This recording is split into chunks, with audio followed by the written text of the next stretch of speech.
Gente, que prazer! Sejam bem-vindos a mais um episódio do Desenlouquecendo com o Especialista. Hoje nós estamos aqui nesse estúdio de podcast, é o primeiro episódio que a gente grava no estúdio de podcast e na Ilha da Magia, em Florianópolis. E eu vim aqui para receber dois especialistas que são maravilhosos para falar de um tema que ainda é muito comum, que são os dois principais erros, né, os erros silenciosos que podem estar acabando com o seu e-commerce. Então, hoje eu recebo os dois convidados, né? Viviana Tancredi, administradora, formada pela Universidade Federal de Santa Catarina, treinadora em programação neurolinguística, pós-graduada em auditoria fiscal, 20 anos de experiência em consultoria, agente local de inovação no programa Ali, Produtividade do Sebrae, aqui de Santa Catarina. Vivi, seja bem-vinda. Obrigada pelo convite. Um prazer enorme estar aqui, uma honra também. Ai, que gostoso. E o Márcio Rodrigues, que é CEO da Ingrowth, empresa focada em consultoria logística para e-commerce. Então, gente, o Márcio está aqui para ajudar a gente, né, para compartilhar uma visão prática de como transformar a logística em um diferencial competitivo. E ele é especialista, ele atua, né, ajudando empresas a estruturarem toda a operação logística do e-commerce. Vamos lá, gente? Márcio, seja bem-vindo! Muito obrigado, Grazi, um grande prazer, muito obrigado pelo convite. Gente, eu tô muito feliz que vocês dois aceitaram, porque assim, já é uma coisa que a gente quer gravar há muito tempo juntos, Verdade. né? Já gravei com a Vivi o primeiro episódio e foi muito bacana, mas é o primeiro que a gente tá aqui, então podcast, assim, né? podcast, o primeiro no estúdio. Então eu falei assim, bom, preciso que os dois façam parte disso, né? Porque eles estão sempre ali me apoiando, eles são queridos, são parceiros, a gente já trabalhou longas datas ali juntos. Então, assim, de verdade, eu tô muito, muito feliz que vocês estejam aqui comigo. Obrigado. Nós também estamos. Bom, então vamos lá, gente. Então, o que a gente vai falar hoje, né? Então, quais são os dois primeiros, os dois principais erros, né? Os erros silenciosos ali do e-commerce. O primeiro erro é a parte de: será que eu tô precificando certo? Será que eu tô colocando o preço correto no meu produto? Por que eu vendo, faço tráfego, mas cadê meu dinheiro, né? Então, assim, o que será? Onde está o erro, né? Então, primeira coisa que eu te pergunto, Vivi, vender significa lucrar? Não necessariamente. Depende muito dessa questão da precificação, né? Porque se você está precificando errado os seus produtos, quanto mais você vender, pior é para o seu negócio, né? Então, não. Você precisa primeiro olhar para o seu preço, ver se ele está correto, se ele está adequado, para daí depois você pensar na quantidade de vendas, no volume de vendas.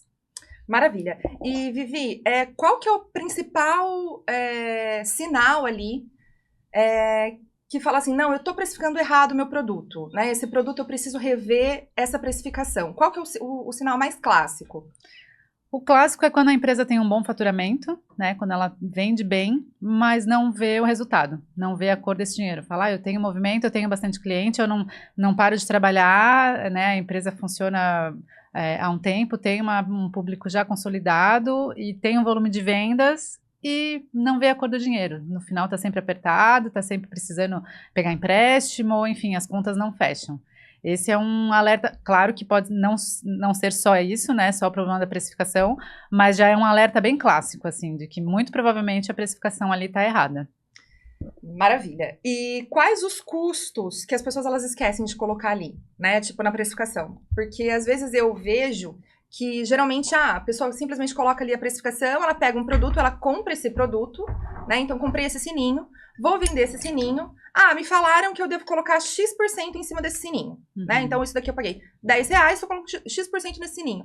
Mas é isso mesmo que eu tenho que considerar? O que eu preciso considerar para fazer parte disso, né? Eu tenho que olhar ali o concorrente, tenho que ver o preço do meu concorrente. Como que eu faço para precificar isso? Tá. Então, o erro muito comum é exatamente esse, né? Que as pessoas, elas pegam só o custo direto ali do produto, né, e calculam colocam uma margem em cima disso e calculam só com base nisso. E não é assim que funciona, né? A precificação ela tem que considerar tudo o que tem relacionado ao financeiro na sua empresa, inclusive prevendo um lucro, né, prevendo uma reserva para emergência, prevendo todos os seus custos fixos. Então, tudo isso tem que estar na composição do seu preço. porque senão aí acontece esse problema que a gente falou, né? Você paga ali o quanto que custou diretamente aquele produto, mas você não paga as suas contas. Então, a sua precificação está errada. Eu trouxe até um quadro aqui para poder mostrar melhor, né? Então, vamos dizer que aqui, essa barra aqui, ela é o preço total do meu produto, tá? Aqui, então, tem que ter 100%. Né? E aqui dentro tem que ter todas essas partes. Então, o meu custo variável, né? O custo direto que eu tenho com o meu produto, ocupa isso daqui, ocupa 25% do valor final. Os meus custos fixos, ali meu aluguel, minha folha de pagamento, todos os outros custos, contabilidade, agência de marketing, enfim, assessoria jurídica, todos os meus custos, minhas despesas operacionais, minhas despesas administrativas, elas ocupam aqui, vamos dizer, 50%. Tá? Do meu faturamento, vamos dizer, né? E aí aqui eu tenho que já estar prevendo uma fatia. Pode ser enfim, isso vai ser definido e vai mudar muito de empresa para empresa, mas eu tenho que ter já definido uma fatia para investimento, uma fatia já prevendo lucro, uma fatia considerando, por exemplo, a reserva de emergência. Não repara minha letra que não é muito das mais bonitas. Então, a gente tem que prever tudo isso e a soma de todas essas porcentagens, elas têm que ter o 100%. Né? Se você vê que passa disso, aí alguma ação tem que ser feita. Né? Ou você tem que aumentar o seu preço, ou você tem que diminuir o seu custo, né? Ou você tem que fazer um planejamento aqui para aumentar esse volume de vendas, né? Para que o seu custo fixo, por exemplo, represente uma fatia menor do seu faturamento. Então, são várias ações que podem ser feitas e variam muito de empresa para empresa. Maravilha. E eu até ia te perguntar sobre essa questão, acho que você falou ali da questão do investimento, de ter lucro e reserva, e você até respondeu uma pergunta, uma dúvida aqui, que acho que também é muito comum, se existe um percentual fixo, né? Se realmente, igual você colocou ali como exemplo, 25% é do custo tal, 50%, mas eu acho que você explicou aqui, né? Que aí depende muito da empresa e como ela vai resolver. Mas uma pergunta que você me fez antes ali, que eu não citei, né? Que você falou quais são os custos que geralmente as pessoas esquecem de colocar, né? Exato. Tem um principal custo, que é o Prolabore. Né, os empresários, eles costumam esperar sobrar o dinheiro para receber alguma coisa. Né? E o Prolabore, os empresários, eles têm que entender que ele é um custo fixo. Ele é um custo, assim como você tem que pagar um aluguel, ele é um custo, assim como você tem que pagar o seu funcionário, você tem que se pagar também. Senão, não faz sentido você trabalhar para a sua empresa se você não recebe por isso. Porque quantas empresas que ficam esperando sobrar e nunca sobra, né? Então, essa coisa de sobrar pode acontecer, claro, se o seu faturamento vai além do que o esperado, enfim, podem acontecer coisas que realmente sobre, mas muito dificilmente isso acontece. Então, tanto o lucro quanto o Prolabore, eles têm que estar já calculados aqui também, assim como a reserva de emergência. Né? Depois a gente vai falar sobre a questão do frete, mas, por exemplo, devolução, né? Os custos com logística reversa, que a gente vai entrar mais um pouquinho detalhado nisso, mas eles também têm que estar previstos. Né? Então, respondendo à sua pergunta anterior ali, quais são os erros mais comuns, o principal é esse, é não considerar o Prolabore aqui dentro dos custos fixos, né? E não fazer essas reservas aqui para investimento, para lucro, para reserva de emergência. Isso dificilmente a pessoa calcula na hora de fazer a sua precificação. E aí, por isso que não vê o dinheiro no final do mês. Já pegando o gancho do investimento, que eu acho que é uma coisa que a gente sempre conversa sobre isso, né? Quanto que eu tenho, né, que deixar ali de investimento reservado por mês, né? Que percentual? Existe um percentual correto? Como que eu tenho que fazer isso, né? Então, depende muito. Aí a gente vai voltar lá no nosso primeiro episódio, né? Do Desenlouquecendo, que a gente falou sobre planejamento. Quando você define a visão da sua empresa, aonde você quer chegar, e depois você vai fazer ali o plano de ações, né? Dessa sua visão. Daqui a 3 anos eu quero abrir 2 filiais. Então, quanto que vai custar isso? Ao longo de 3 anos, aí são 36 meses, vai me custar exatamente 36 mil. Ou então eu tenho que reservar R$1.000 por mês para esse investimento. Né? Sim. Então, quanto que isso representa dentro do meu faturamento médio?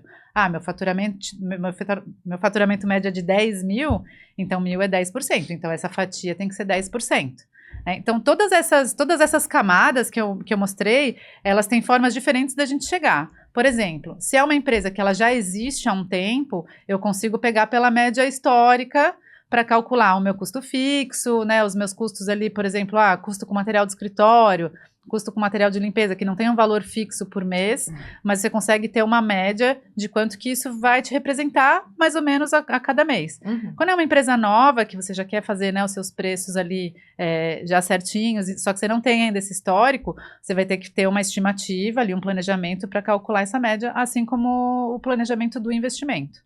Não, perfeito. E até, assim, um puxão de orelha, pra quem não assistiu o episódio 1, tá? Tem uma planilha maravilhosa ali que a Vivi deixou pra você fazer todo esse planejamento. Tem ali também como que você vai colocar isso ali, a mão na massa, né? Fazer a ação também. Então, vale a pena assistir e já aproveita e já baixa ali o material, faz a liçãozinha de casa e depois aplica isso daqui, porque isso aqui é conteúdo fantástico que todo mundo precisa saber, hein? Vivi, então assim, ó, uma coisa que eu acho que é uma dúvida de muita gente ainda. A pessoa, ela pega um produto, colocou lá uma margem, né? Fala, vou colocar 40% em cima desse produto aqui pra mim vender, né? Colocou essa margem e na hora que ela desconta esses 40% pra pagar uma comissão de alguém ou alguma taxa, alguma coisa que ela precisa, ela fala assim, gente, mas eu coloquei 40% nesse produto e agora eu tô tirando 40%, mas e aí? Por que não tá nem o preço do custo? Acho que todo mundo fica assim, muito ainda... É uma coisa que a gente vê muito, principalmente na Bliss, quando as pessoas vão pra Marketplace, principalmente, mas como que faz essa bendita dessa conta pra gente não falar, gente, que loucura, não tô nem ganhando meu custo?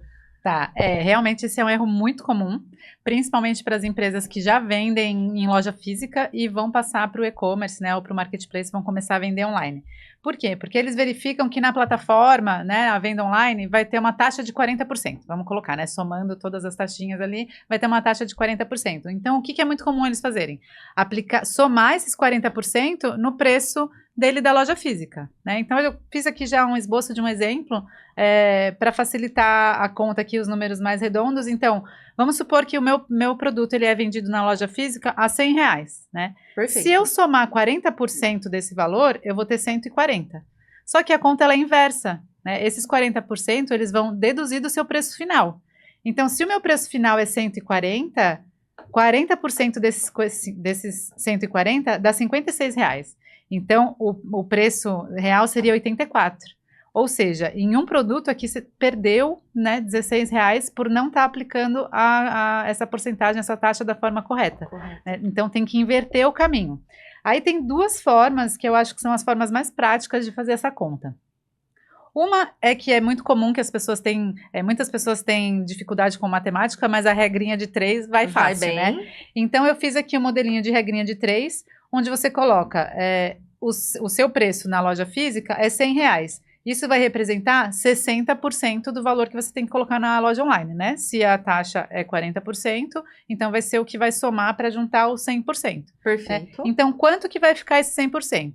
E aí você faz aquela regrinha de 3 básica, né? Os R$100 vezes os 100% dividido pelos 60%. Você vai chegar em 166,6666, mas arredondamos aqui para 167, certo. Tá? Ou a outra forma, que é onde a gente tem também aí o cálculo do markup, né? Foi aí a sua pergunta, que é um termo aí bem comum e muita gente também se assusta um pouco com esse termo, que é assim, ó, por exemplo, se a minha taxa é 40%, então eu calculo os 100 menos os 40, que é a taxa, eu vou chegar em 60. E aí eu divido 100 por 60. Isso aqui, esse 1,60, que também seria, né, 1,66666, esse aqui é o índice multiplicador, que a gente chama, que é exatamente o markup. Né? Então, aqui dentro, já estão todos aqueles custos que a gente colocou ali na composição do preço. Dos 40% para vender naquele canal. Exatamente. Então, aqui nesse valor, como, claro, o seu preço da loja física já está muito bem precificado, já está considerando todas aquelas outras coisas que a gente falou, dos custos fixos, né, que vão variar, claro, se você vai vender online, se você vai vender na loja física, são composições diferentes, mas ele já está tudo ali previsto. né? E aqui é só para acrescentar essa taxa aqui da venda online. Do canal de venda, perfeito. E aí, esse 1,67 eu posso aplicar em todos os produtos que eu for adicionar. Exatamente. Daquele, né? Exatamente. Se a taxa é a mesma, né? Claro. Perfeito. Tem que tomar cuidado. Né? Exato, naquele canal de venda, porque os canais são diferentes, né? O e-commerce você vai ter um tipo de taxa com determinado marketplace e outro, tem que ver a questão do frete, que aí o Márcio vai falar um pouco melhor pra gente, mais detalhado. Então, tudo isso já tem que estar previsto ali nessa taxa. Tem muito já tem que estar somado. Tem muito aquilo do Mercado Livre lá, né?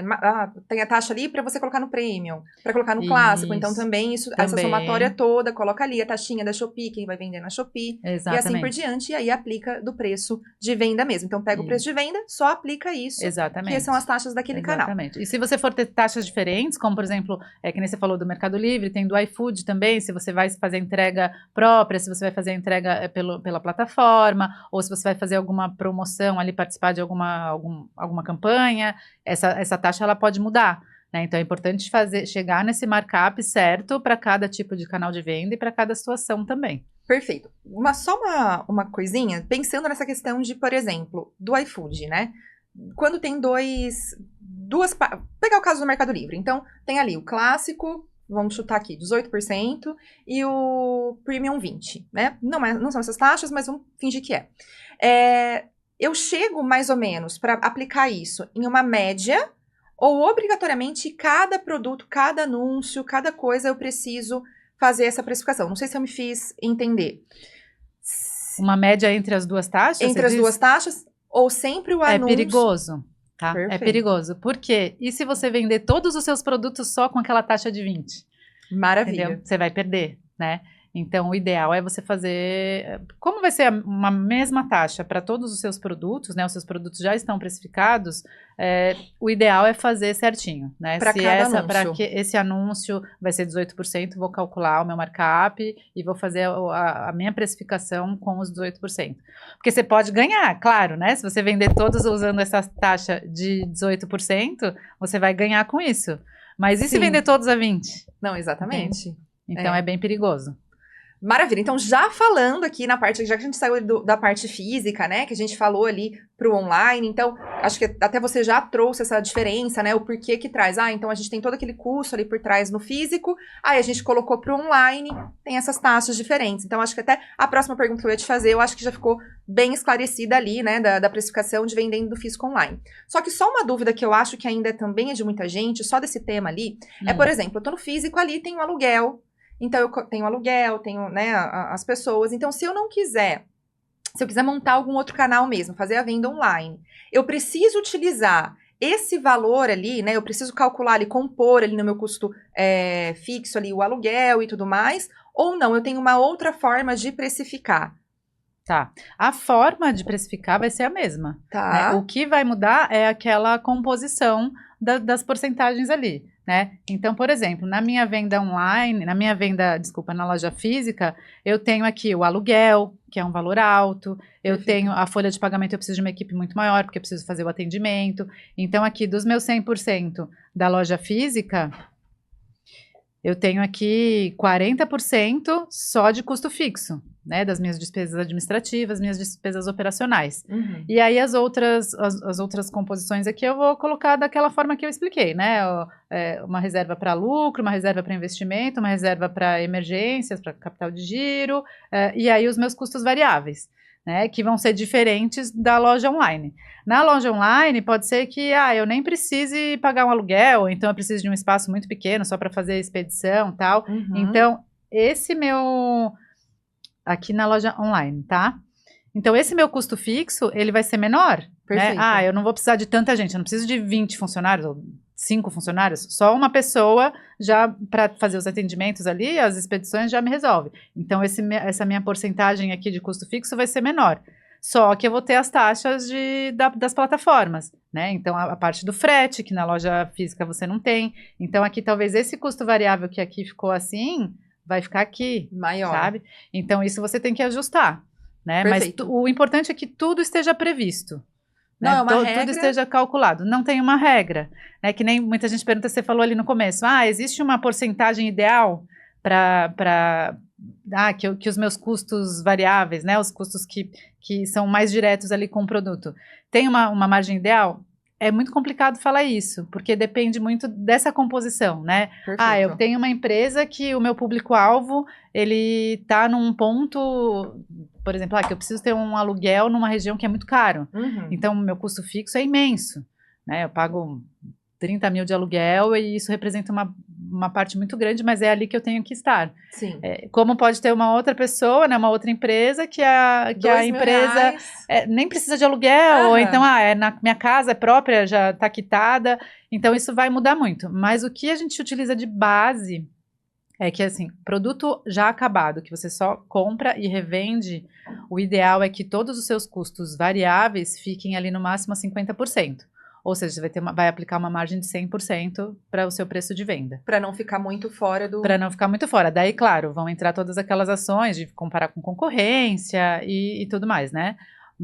E os produtos que passam por processo produtivo, né? Como confecção, cosmético, ramo alimentício, né? Tudo que você tem uma produção que fique ali em torno de 25% de custos variáveis, né? Da composição do seu preço. Maravilha, Vivi. Fantástico. E assim, então acho que a gente falou também sobre a questão de marketplace, né? Então acho que até ficou bem claro essa questão de adaptação ali do marketplace, que tem a questão do percentual, né? Tem só para ficar atento ali a questão dos percentuais diferentes.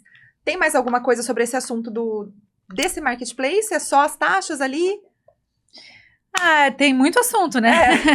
Que eu acho que a gente tem que fazer só pra isso, né? Eu sei que é um conteúdo bem complexo, assim, e até por isso que eu trouxe a luzinha para ilustrar, porque a gente fala muito de números, né, e de termos técnicos, tem assunto aí para horas de podcast, mas acho que o básico é isso, assim, uma questão importante é essa pergunta sobre a margem de contribuição, né, que muita gente fala, o markup é o lucro, o que é a margem de lucro, o que é a margem de contribuição, então só isso é legal deixar claro, a margem de contribuição é exatamente o que sobra do seu preço para você pagar os seus custos fixos, não é o que sobra para colocar no bolso, né? É o que sobra para você pagar os seus custos fixos, né? Todos os seus custos indiretos, suas despesas operacionais e tal. Então, eu vi ali, por exemplo, se meu produto custa R$100 e R$25 é o custo direto que eu tenho com ele, né? É o quanto eu vou gastar para comprar aqueles insumos, aquela embalagem, enfim, é o custo direto que eu tenho com ele, eu tenho R$75 de margem de contribuição desse produto. Né? Então, diferente do markup, o markup você primeiro pega o seu custo para aplicar o markup para ter o valor final. A margem de contribuição é o contrário, é quanto do meu valor final que eu tenho para pagar as minhas contas. É basicamente essa a diferença. Acho que daria, assim, muita coisa, muito material ainda pra gente poder falar, e a gente vai falar muito ainda sobre, e eu acho que até essa questão de precificação, mas acho que ficou bem claro, porque eu acho que, assim, pra quem tá começando, é muito complexo, né? Porque é o primeiro contato, então, muita gente sempre fala, e eu acho que ficou muito claro, essa questão que não é só você comprar e colocar uma margem ali e tá ok. A parte do markup, né, que todo mundo, o que é markup, pelo amor de Deus, que vem desesperado, eu acho que ficou, assim, extremamente claro também. Porque não é só você pegar um produto e colocar ali a taxa. Então tá fantástico. Só que assim, Vivi, eu acho que assim, a pergunta é chave, né? Se eu identifiquei que o meu produto tá abaixo, que eu não tô lucrando com ele, qual que é assim, o que eu tenho que fazer? Falo, olha, eu não tenho lucro. Tô vendendo, eu não tenho lucro, meu preço tá... O que eu faço? Muita gente fica assustada com isso, né? As pessoas às vezes até têm medo de trabalhar essa questão da precificação porque não querem aumentar o seu preço, né? O seu preço de venda. Não, porque eu vou perder cliente, porque eu vou perder fatia no mercado, e ficam com esse receio, né? E essa não é a única alternativa. Quando você vê que o seu produto está barato demais, vamos dizer assim, ou não está pagando tudo que ele precisa pagar, você tem várias ações que você pode fazer. Então, aumentar o preço de venda dele é uma das ações só, né? Você pode buscar novos fornecedores, você pode negociar os seus custos variáveis, ali, os seus custos diretos com o produto, você pode fazer, de repente, kits com outros produtos que sejam mais vantajosos, né? Por exemplo, eu vendo uma geleia que o custo dela é alto, eu não consigo aumentar o valor de venda, e eu não queria tirar ela porque as pessoas gostam muito. Você pode fazer uma cesta, né? Com uma torradinha, com, né, alguma outra coisa ali que combine um queijo, alguma coisa que você tenha uma margem maior e que você consiga compensar uma coisa com a outra. Ou até tirar de linha, né? Se aquele produto não é interessante, ele não te traz lucro, não faz sentido, né? E não é um produto, claro, um carro, né, um carro forte ali da sua empresa, você pode avaliar também tirar ele de linha. Por exemplo, eu já atendi uma loja de material de construção que o cimento, eles têm uma margem muito pequena em cima desse produto. Só que é um produto que é obrigatório ter, Sim. né? Como é que você vai numa loja de material de construção e não vai ter cimento? Você tem que ter cimento. Mas então você vai compensar com outras coisas. Você não vai, por exemplo, oferecer entrega grátis para compra de cimento, né? Você vai ter que mexer em outras coisas e ajustar os seus outros produtos, para que isso não fuja da sua margem. Porque você tem que pensar, né? Um outro exemplo bem clássico, eu tive uma cliente que ela tinha uma doceria e ela trabalhava 20 horas por dia, às vezes, para fazer 10 mil docinhos em um dia, e ela não via a cor do dinheiro. E aí, quando a gente fez esse trabalho da precificação, a gente viu que o preço dela estava muito abaixo do valor. Só que ela não queria aumentar o preço de venda, porque ela achava que a clientela local dela ali não ia pagar pelo preço se ela aumentasse e tal. E aí, o que a gente identificou? Que se ela colocasse o preço certo, ela poderia até perder uma parcela de clientes. Mas isso não interessava para ela, porque ela ia trabalhar metade do tempo para poder ter o mesmo lucro, se ela colocasse o valor correto, né? Então, é importante fazer essa análise também. Não, Vivi, maravilha. Muito obrigada pela explicação. E agora a gente vai falar sobre o segundo erro, que eu acho que, assim, é um erro que todo mundo fala, meu Deus, frete, né? O que é esse bendito desse frete? Como que eu vou fazer? Porque a pessoa acha que simplesmente, vou vender online, às vezes nem se preocupa tanto. Me preocupo com o produto, me preocupo com o canal, me preocupo com todas as outras coisas, mas às vezes esquece do frete, né? Então, assim, isso é um erro muito comum que eu vejo ainda, e a gente tem muitas dúvidas referente a isso. A gente selecionou algumas para o Márcio ajudar a gente a falar aqui sobre isso, né? Então, Márcio, para quem tá começando, né? Comecei a loja hoje, qual que é o melhor caminho? Então, hoje, existem diversas plataformas, na verdade. Então, assim, ajudou muito essa questão da tecnologia, enfim, porque nasceram diversas empresas. Exemplo, Melhor Envio, Super Frete, que a pessoa consegue basicamente baixar um aplicativo, fazer o cálculo de frete para fazer essa venda do frete para o cliente final. Mas claro que os clientes que hoje já utilizam Nuvem Shop, já utilizam Tray, já tem uma integração direta com Melhor Envio, Frenet, então isso traz uma facilidade muito melhor para você já estar integrado com a plataforma de e-commerce versus o frete, né? Perfeito. Mas aí dentro disso, o que acontece? A pessoa ela tem que saber que o produto, ele tem o peso dele, ele tem o peso da caixa, então isso tudo tem que estar somado para que ele não tenha o prejuízo no frete, entendeu? Porque hoje o grande bicho-papão do e-commerce é o frete, né? Sim.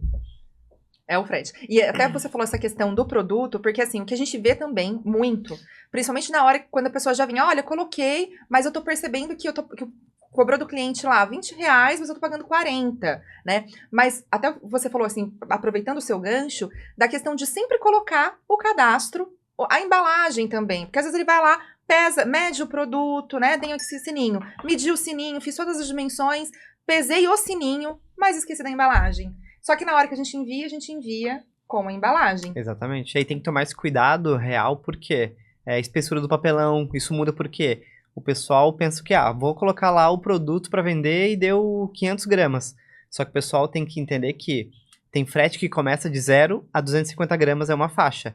251 gramas já vira uma segunda faixa. Sim. E tem frete, exemplo, dos Correios, que é de 0 a 300 gramas. 301 gramas, muda a sua faixa de preço, e aí você acaba, basicamente, tomando prejuízo nessa parte. É verdade, não é terrível. E todo mundo, eu até te perguntei qual é o melhor caminho, e foi até legal você trazer essas opções, porque todo mundo pensa, frete, correio. Aí a pessoa pergunta, nossa, mas e aí, como que eu vou fazer? Né? Eu vou fazer contrato com o correio? O que eu preciso para fazer correio, né? Existe só correio? Por onde que eu começo essa parte de correio, né? Se eu sou pessoa física, MEI pode fazer, posso fazer como pessoa física, posso fazer como pessoa jurídica. Então, assim, falando ali já de correio, né? Como que seria isso? Como que é essa questão do contrato com o correio? Vamos lá. Eu tenho uma grande experiência com correios, né? Trabalhei na parte de desenvolvimento de software para agência de correios franqueadas. Então, assim, na época da faculdade, enfim, eu entrei nesse modelo de negócio e trabalhei nessa parte de desenvolvimento do software. Mas falando da parte de contrato com o correio, hoje ele está muito mais fácil, porque você consegue fazer o contrato online. A gente até pode deixar na descrição do vídeo. Eu tenho um vídeo de como que faz o contrato, então ele é muito autoexplicativo, muito fácil e prático. Tá? Mas assim, hoje pessoa física, enfim, não pode fazer o contrato, mas a pessoa jurídica e o MEI, principalmente, podem sim fazer esse contrato com os correios, né?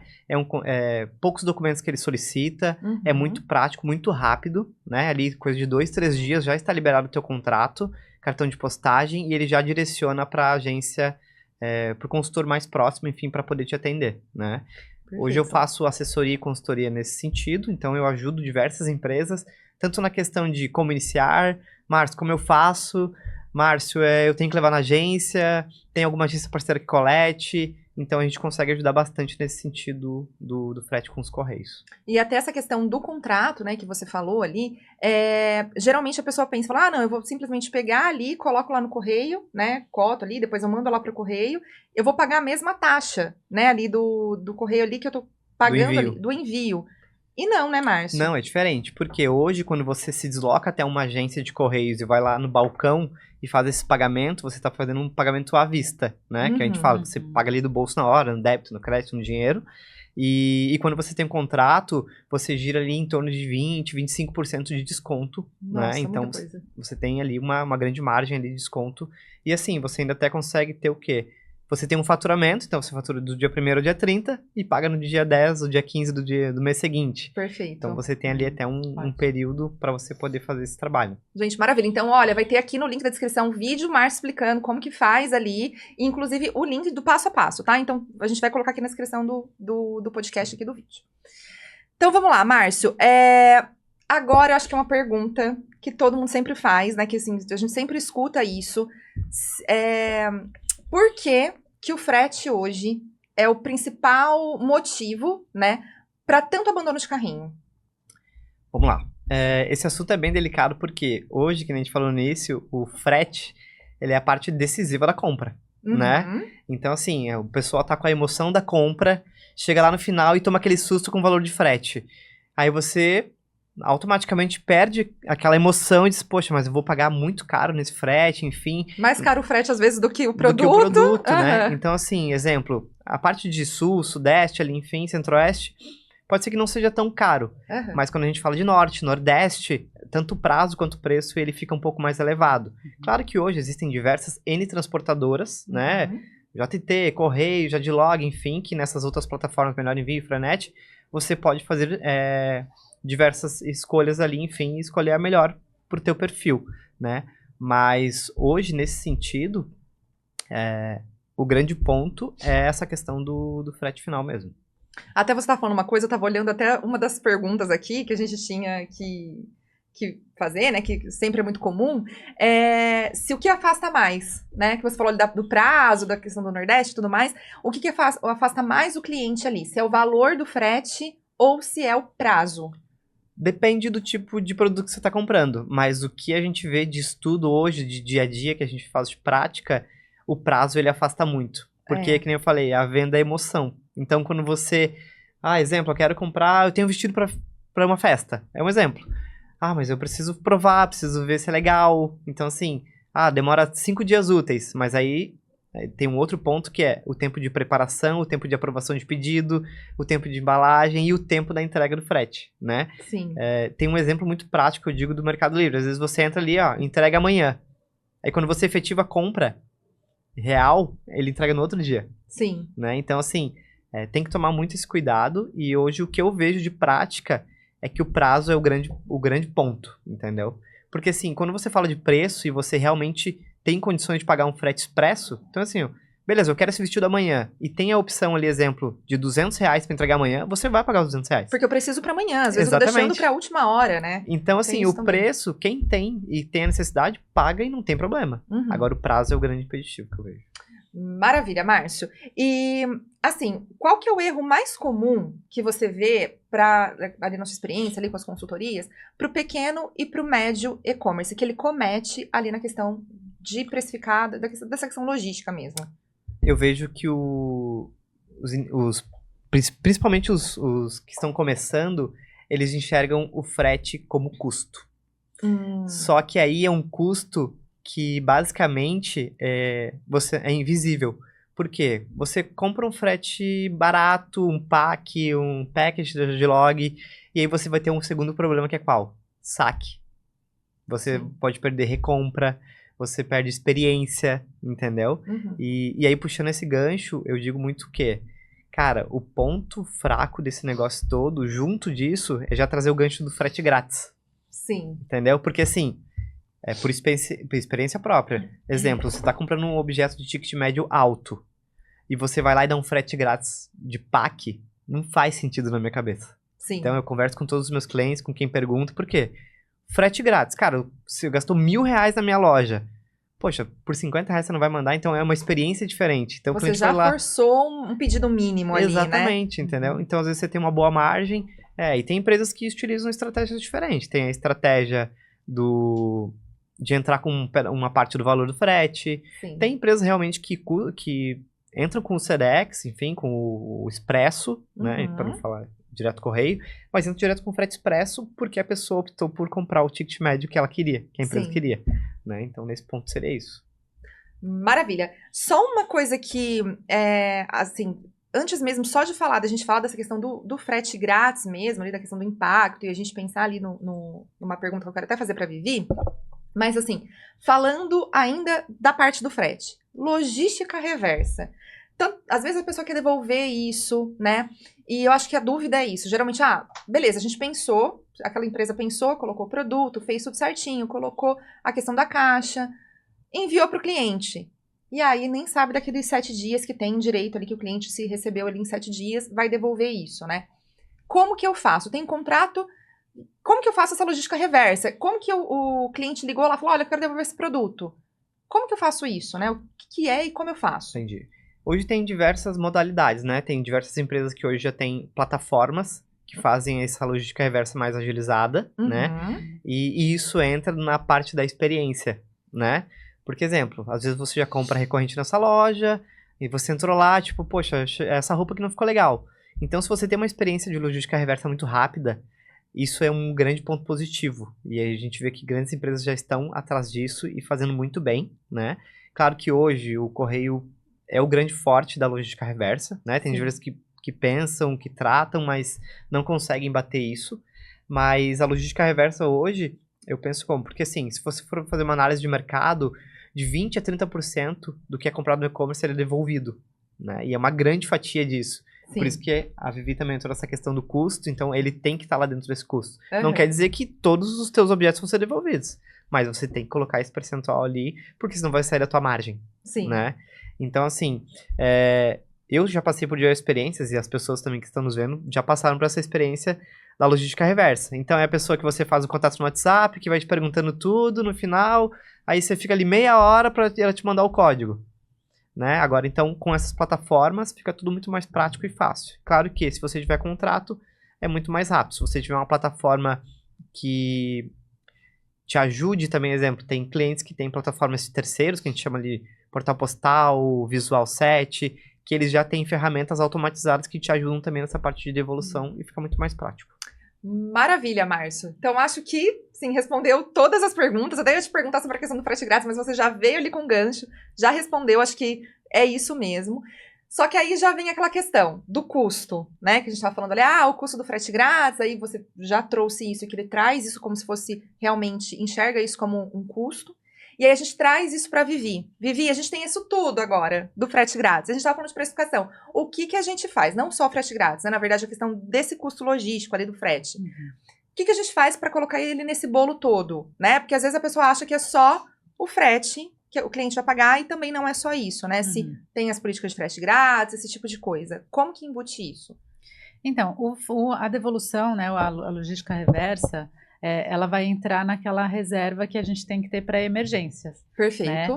Né? O frete grátis, ele entra como estratégia. Né? Como a gente falou da questão de, se meu preço está muito abaixo do valor, o que eu vou fazer? Eu tenho que aumentar se o meu custo está muito abaixo do que deveria, né? Ou, enfim, está muito acima do que deveria. Meu preço de venda está muito abaixo. O que eu tenho que fazer? Tenho que aumentar o preço de venda? Não necessariamente, foi o que a gente falou ali de estratégia. A mesma coisa o frete. O frete pode entrar como uma estratégia, né? O importante é ter esse cuidado de que ele esteja previsto, né? Então, que nem o Márcio deu o exemplo de você ter um valor mínimo.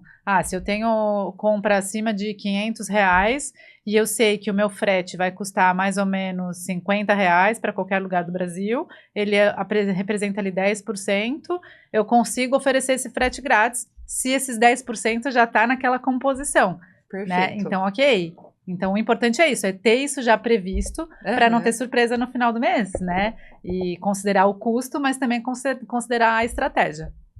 Maravilha, gente. Gente, foi assim, bem legal, foi bem fantástico. Só que antes da gente finalizar, tá? Eu quero só jogar algumas perguntinhas aqui de mito e verdade, para saber se realmente é verdade ou se é mito, o que vocês acham. Então, vamos lá, perguntinhas rápidas, tá? Primeira coisa, mito ou verdade? Frete grátis sempre converte mais. Então, eu acho que é mito, porque o frete grátis, quando ele é uma estratégia, sim. Mas depois, se ele vira dia a dia, você acaba saindo da tua margem. Né? Então, a minha visão é isso. Eu também acho que é mito. Eu acho que depende muito. Depende do tipo de produto, depende do tipo de cliente, depende do tipo de plataforma, né? Tem pessoas que estão em busca disso e que para algumas pessoas ou para algum tipo de produto é um diferencial ali, elas vão atrás do frete grátis, mas tem gente que não, como o Márcio falou, às vezes o prazo é muito mais importante, então eu acho que converte, mas não sempre, acho que não dá para generalizar. Perfeito. Então é mito, gente. É mito. Preço baixo sempre vende mais? Mito ou verdade? Eu acho que é mito também. Porque o preço, ele atrai. Mas o que vende é a experiência, a confiança e o prazo. Na minha visão, eu acho que do mercado que eu vivo, de tudo isso que eu já vivi e que eu tô vivendo hoje, eu acho que seria nesse sentido. Mito esse, com certeza. E eu tenho exemplos práticos, né? Eu vivi já nesses anos de consultoria e, inclusive, agora, como agente de inovação no Sebrae, acompanho empresas que a gente vê claramente que isso é mito. Né? Porque depende muito mais da percepção de valor que o seu cliente tem do que o valor, o preço final em si. Né? Posso dar um exemplo aqui rapidinho? Pode. Teve uma empresa que eu atendi de cosméticos, né? Cosméticos naturais, uma empresa incrível, com produtos maravilhosos, e que eles sempre aplicaram preços justos. A filosofia deles tem toda essa coisa social, ambiental, então é vegano, enfim, toda essa pegada, e no social eles tinham essa política de preço justo. Então eles faziam o cálculo ali da precificação, que eu inclusive ajudei eles a montar, e o que eles tinham que aplicar de margem mínima ali, eles aplicavam, e era isso que eles utilizavam para o preço de venda. Só que eles lançaram um produto que é o sérum facial, né? Que é, por exemplo, um produto que você encontra aí nas farmácias e nas grandes marcas, numa faixa, vamos colocar, em média de R$80 a R$100. E o preço deles de venda, com esse cálculo de precificação que a gente fez, ficava, se não me engano, R$42. E eles lançaram um produto, era excelente, tá? Excelente. E ninguém comprava. Ninguém comprava. E aí eu falei, gente, eu acho que o público não está percebendo como um produto bom, né? Porque está muito abaixo do valor do mercado. Vamos tentar colocar... Eles, não, mas não é nossa política. Eu falei, mas vamos só fazer um teste.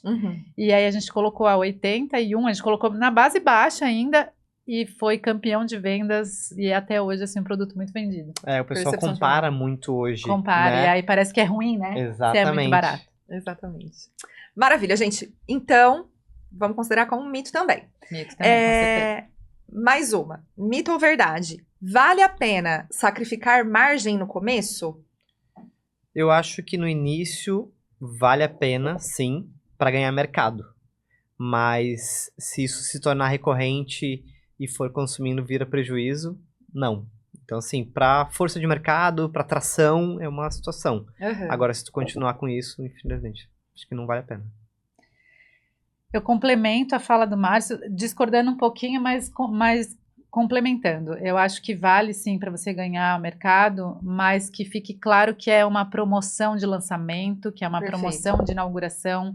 Porque se você lança um produto a um valor para ganhar mercado e logo depois você aumenta esse valor, a chance de você perder é muito maior. né? Então, se você lança um produto, ele é R$100, mas no começo eu consigo vender a 50? Tá, então eu vou lançar ele a R$100, mas por um prazo limitado, a promoção, mês de lançamento, a R$50, com 50% de desconto. Chama muito mais atenção e já deixa o cliente ciente que daqui a um tempo vai ser R$100. Vai ajustar. Então, acho que vale, mas com esse cuidado, para não ter que aumentar depois o preço e você acabar perdendo o cliente. Maravilha. Então, é Meio a uma meio. quase verdade ali.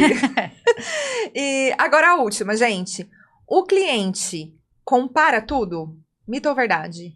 Eu acho que é a verdade, muito verdade. É. Porque, assim, basicamente hoje, né, com essa questão da tecnologia, e o pessoal tá muito mais ligado, enfim, a gente consegue ter ali uma comparação muito melhor.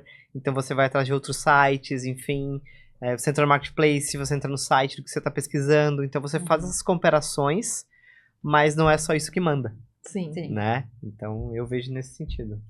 Eu acho que hoje está muito mais fácil, né? Muito mais rápido a gente comparar, a gente até coloca um aplicativo que você identifica o produto, você não precisa nem digitar, já identifica, já busca semelhante, você vai ali no shopping e consegue comparar tudo, mas eu acho que se você consegue mostrar o seu diferencial, né? O diferencial do seu produto, o diferencial da sua empresa, que entra nessa questão de percepção de valor que a gente falou, de qualidade, dependendo do produto também e dependendo do público, do cliente, não vai nem olhar para os outros, né? Se eu já tenho aquele produto, eu gosto de consumir nesse copo aqui, para que eu vou ficar pesquisando outro se eu já sou fiel a ele? Então, acho que nas primeiras compras tem muito essa comparação, principalmente de um ticket médio maior, mas acho que também não é regra, acho que não é 100% verdade, acho que dá para considerar uma porcentagemzinha de mito aí também. Maravilha, gente. Gente, muito obrigada. Mas antes da gente finalizar, ainda eu quero, assim, eu sempre falo isso, né? Que dica que vocês podem dar para quem tá ouvindo a gente para fazer diferença ali na área de vocês? Qual que é a principal dica? Eu vejo que hoje o pequeno, médio em si, ele não precisa ser o mais barato. Ele tem que ser o mais confiável.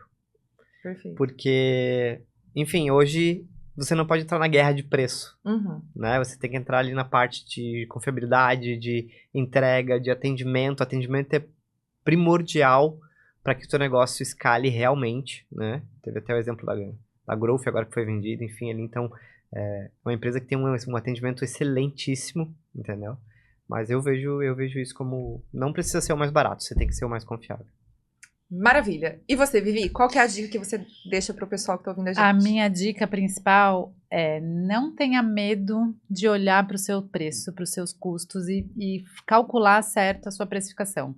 Por mais que tenham clientes que vão deixar de comprar, enfim, não é só, como a gente falou, não é a única estratégia aumentar o seu preço de venda, né? Então você tem várias formas de colocar essa precificação da forma correta.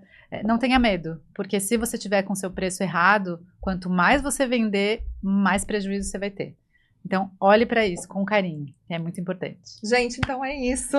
Muito, muito obrigada. A gente termina, então, mais um episódio do Desenlouquecendo com o Especialista. Bora desenlouquecer, gente. Bora bater sininho. Muito obrigada. Beijo pra você.